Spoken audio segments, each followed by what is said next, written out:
జిల్లాలో మలిదశ ఉద్యమంలోనే కాకుండా నాటి టీఆర్ఎస్ పార్టీ విస్తరణలో కీలక పాత్ర పోషించిన జిట్టా బాలకృష్ణ ఈ ఉదయం కన్నుమూశారు. 52 ఏళ్లు బాలకృష్ణ కొంతకాలంగా బ్రెయిన్ ఇన్ఫెక్షన్ తో బాధపడుతున్నారు. కొన్ని రోజుల క్రితమే జిట్టా బాలకృష్ణ ఆసుపత్రిలో చేరారు. ఆసుపత్రిలోని చికిత్స పొందుతూ ఈ ఉదయం కన్నుమూశారు. భువనగిరిలోని మగ్గంపల్లి రోడ్లో ఆయనకి ఉన్న ఫామ్ హౌస్ లో అంత్యక్రియలు జరగనున్నాయి.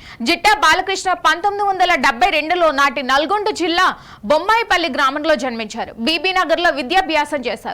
భువనగిరిలో కాలేజ్ విద్యను పూర్తి చేసి ప్రత్యేక తెలంగాణ ఆకాంక్షతో ఉన్న జిల్లా బాలకృష్ణ ఉద్యమంలో కీలక పాత్ర పోషించారు. టీఆర్ఎస్ లో చేరి కేసీఆర్ తో కలిసి చాలా పోరాటాలు చేశారు. ప్రత్యేక తెలంగాణ అవసరాన్ని ప్రజలకు ముఖ్యంగా యువకు చెప్పడంలో విజయవంతమయ్యారు. రాజకీయంగా కూడా తన అదృష్టాన్ని పరీక్షించుకున్న జిట్టా బాలకృష్ణ 2009లో టీఆర్ఎస్ నుంచి బయటకు వచ్చి ఇండిపెండెంట్ గా పోటీ చేశారు.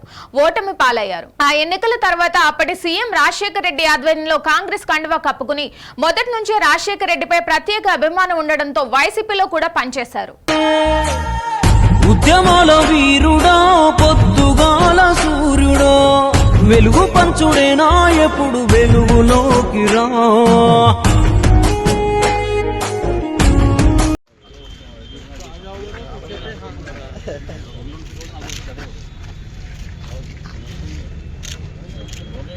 ఓకే సార్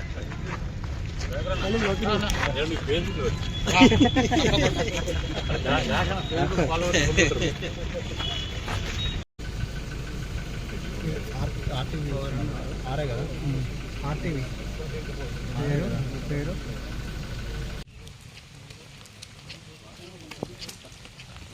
నేను చెప్పినట్టు మీరు ఏంటంటారు? లక్ష్మీనారాయణ గారు చెప్తారా, శంకర్ చెప్తారా, ప్రవీణ్ రెడ్డి చెప్తారా, చేయదు మళ్ళీ మీరే మీ మాట మీద నడుస్తాం. మీరు ఎట్లా చేస్తారు బాలేదనుకోండి బాలేదుంటారు. అతను ఒక్క నిమిషం లేదు మాట్లాడే మాట్లాడలేదు గాలికి మనం మాట్లాడితే ఎట్లా అంటే మీరు అర్థం చేసుకోకపోతే ఏం చేస్తారు? లేదు అట్లా రాదు, మేము అన్ని మాట మేము సెట్ చేస్తాం. మేము ఎట్లా అట్లా మధ్యనే ఉంటుంది. వాళ్ళందరూ చేస్తున్నారు. నేను సెట్ వస్తుంటుంది.